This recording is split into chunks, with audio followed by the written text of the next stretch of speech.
Hey, what's up, everybody? Solomon here. I hope you guys are all having a great Tuesday. This is going to be my second try at this video. If you see any scam ads, do not participate in those.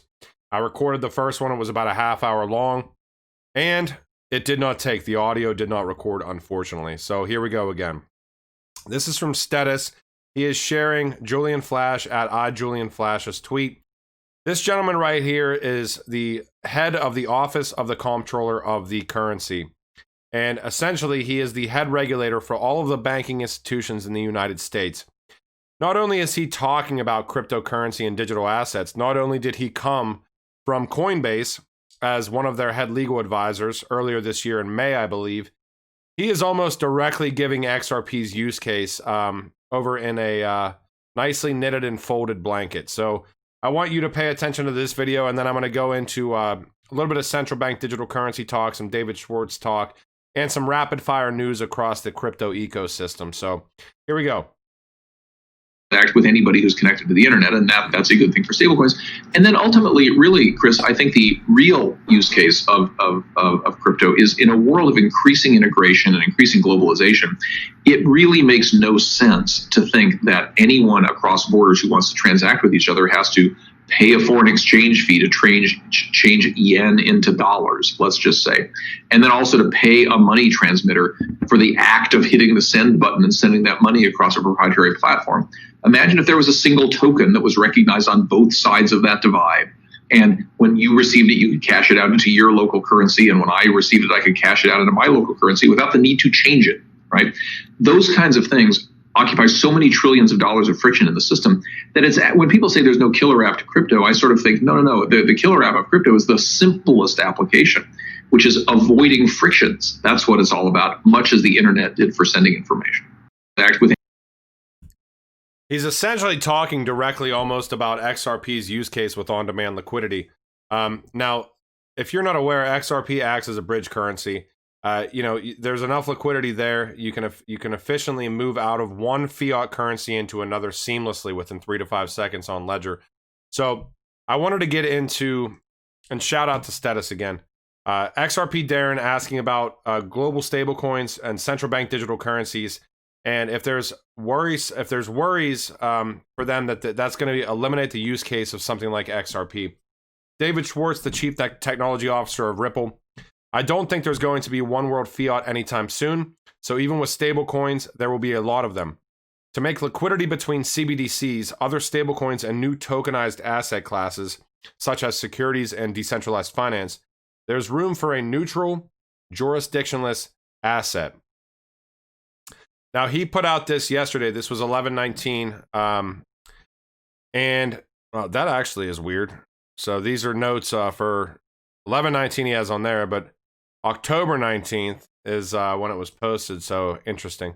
Hello, I'm David Schwartz, CTO of Ripple, definitely not an economist. Now he goes on. In my first video, I went through this entire thing. It's a bit of a read. It's probably about 15 minutes long here. I did want to read the conclusion to you, though, because it kind of sums everything up nicely. But he does talk a lot about the current system with Bitcoin supposedly being able to interoperate with the current system. You know, you could have made that argument 10 years ago, maybe 9 years ago, but we've essentially asked the legacy institutions to come into a new system that is just as walled, just as siloed as the old system as far as Bitcoin was concerned. Now, XRP and the XRP Ledger were built specifically for interoperability. The XRP Ledger can basically issue, any type of asset, right? The Interledger protocol is value agnostic, and XRP operates perfectly as a bridge mechanism between almost anything. So I want to read the summation here. I went through this entire thing. I am going to link this at the bottom of this YouTube video. Crypto Eddie went through this today. I'm going through it again because I think that as many people that can look through this and kind of see how far Ripple looks to be ahead of this game here. It's just amazing to me. And I believe that the utility that XRP offers in this new system is going to be amazing as well. Now, talks about interoperability, talks about central bank digital currencies in here, talks about the task at hand, talks about reserve currencies and jurisdictions. And, You better believe that geopolitical issues are going to come into play with these global stablecoins, or quote unquote central bank digital currencies. He essentially says that central bank digital currencies for sure are going to speed up domestic payment times and settlement times. But when it comes, there's still going to be multiple players, multiple payment institutions, because just because you have a CBDC from a banking institution does not mean that that's the last leg of the transaction, even from a domestic standpoint. So this is a fascinating document. The need for a neutral asset is highlighted in this document right here. The XRP and the XRP ledger, which fits perfectly into, what Brian Brooks is asking for here. It's almost like they have a solution to a problem that they already have the solution. They just don't want to announce it. That's speculative from me. That's just my opinion. Here's the conclusion, though, and this is what's important. CBDCs can make domestic settlements more efficient, and that is very important. You cannot have good international payments without good domestic settlements. And I've talked about this on this channel. They're updating the legacy system from a messaging standpoint, from a digitization standpoint, from a connectivity standpoint, across the board. What is the purpose of instantaneous settlement if everything else isn't up to par? It's just not going to work. So they need everything else updated. But they are not enough by themselves, and expecting them to bring benefits to small and medium enterprises and end users is unrealistic unless we do a number of things. One of the things we discovered at Ripple is that you can give an enterprise a fantastic payment rail, and they will still be hesitant to push that benefit to their customers because it makes the less modern parts of their system seem worse or unacceptable, or I would even go as far as to say unusable. It may be better to only provide payments that settle in 2 to 3 business days than to sometimes provide instant payments. People will now be more dissatisfied with the slower payments than they would be if you didn't seduce them with the better experience they only sometimes get. To some extent, you have to do everything to do anything, but CBDCs can have a role to play. It just still leaves getting to and from the end user and interoperability across jurisdictions and different fiats. Now, what he essentially says throughout this entire thing is that this entire legacy system needs updated. It's fantastic to have something like XRP that settles in 3 to 5 seconds. But if the system's not prepared to accommodate something like that, then why would that be necessary? Because every other back office, crazy inefficient function is going to seem 1,000 times worse when you have something that settles in 3 to 5 seconds. So they need to bring the rest of the system up to speed.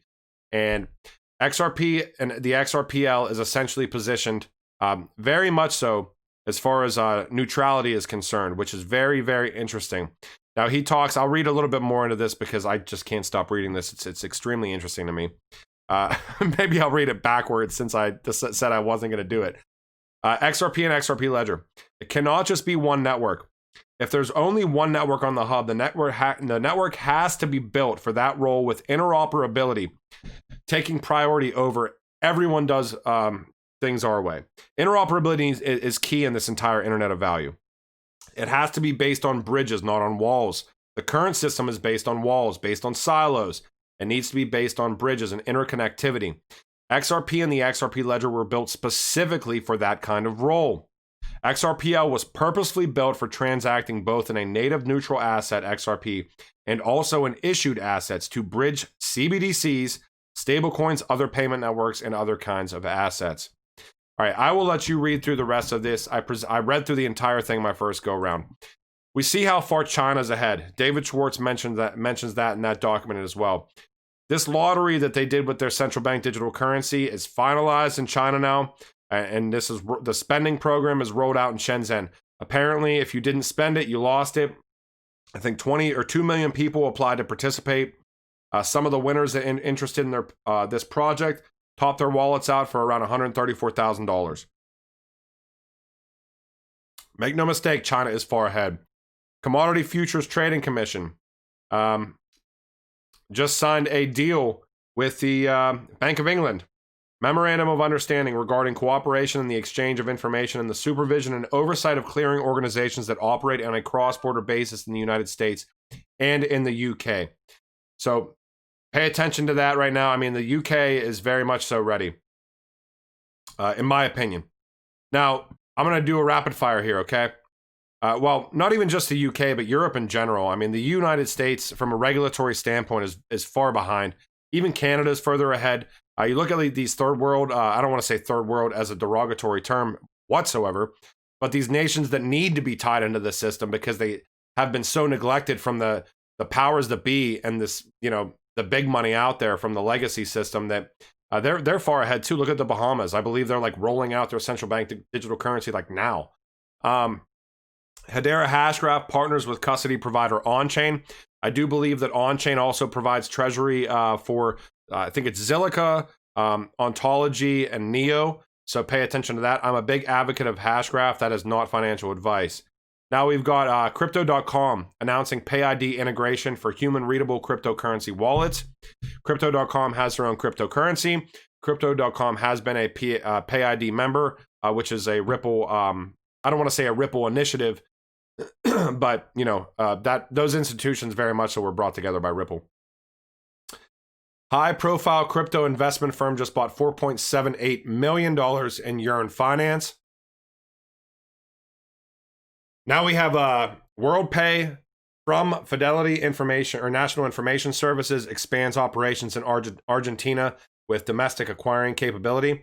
This is advanced payment technology solutions and capabilities. And WorldPay we know is tied in with RippleNet through Lian FIS, directly tied in with RippleNet as well. I've done other videos on both of those. You can look that up for yourself. It is right on the internet. This is Emphasis, an R3 partner to develop a blockchain-based payment and financing network for global supply chains. I'm not going to do too much about this. I did look up LinkedIn and Emphasis with a key targeted search for Ripple as well. One of their software engineers has like 2 groups that she's in. One of them just so happens to be XRP and Ripple. PayID launches new updates for developers. I think this is big. I think this might have came out before this too as well. But this is a PayID launching verifiable PayID. Verifiable PayID essentially is that non-custodial wallet users can now make use of a fully trustless model. So receivers no longer need to trust their wallet provider. So this has several benefits for non-custodial wallets as it de-risks the trust model of their PayID server and strengthens its defenses against potential hackers. Also, huge with another PayID member, Crypto or .crypto, which these domains are through Unstoppable domains. Now, .crypto domain owners can now be verified with Twitter accounts for safer payments. This is through Chainlink as well, so pay attention to Chainlink. I do hold a little bit of Chainlink, not financial advice. I just try to hedge all my bets. If you want to check out Unstoppable domains, I will post the link down in the in this video here.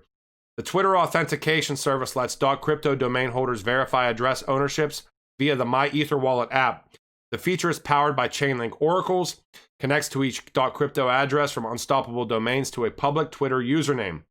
The firm said that the Twitter authentication could help stem crimes in cryptocurrency payments such as phishing hacks, etc., etc. Now we also have Solve.care collaborating with Chainlink to deliver real-world data for blockchain healthcare services. This was just yesterday. I2C now participating in Visa's FinTech Fast Track program. Interestingly enough, Ripple partnered with WireX, and WireX partnered with I2C back in December of last year to introduce multi-currency travel cards. Sure, you can look that up on your own. This is about negative interest rates, quantitative easing. If you're not aware, during the last financial crisis, quantitative easing was very much so a real thing. During this one, there's been multiple discussions about basically putting quantitative easing upon the consumers. And if you do not know what quantitative easing is, or negative interest rates for that matter, imagine holding money in a savings account and not gaining money on a yearly basis on that, but essentially having to pay a bank to hold your money in your savings account. So they want the fiat back out into the economy as quickly as possible because the economy is in such dire straits. All right, this is big as well. Line, Tokyo-based messaging app to develop its CBDC platform. Now pay attention to Line because SBI and LinePay basically, essentially, you can utilize. Let me see if I can translate this real quick. You can now charge LinePay from SBI Sumishin Net via Ripple-based money tap. If you have an account, please give it a try. This is from Emi Yoshikawa here. And I found this interesting today as well. U.S. to sue Google in biggest antitrust case in decades. So we will see where this goes. Let me know if you like the rapid fire type thing here. It's a little bit different than what I normally do, but I always pay attention to everything in this space. I'm definitely diversified. I know that I a lot of the time stick with XRP and Ripple, but so much news comes out on a daily basis. Even if I could just give you guys an inkling of some of the news, if you're interested in it, you can go check it out a little bit more. I think that these like rapid fire news little segments are maybe valuable to some people. So comment down in the thread, and I will definitely post a link to David Schwartz's think piece here based on central bank digital currencies, how XRP and the XRP ledger fits in with interoperability, etc. So I hope you guys like this video. I very much so hope that the audio actually recorded because my voice is dying at this point. And yeah, I hope you guys have a great morning, afternoon, evening, wherever you're at in the world. And I will see you tomorrow if there's news to present. All right, later.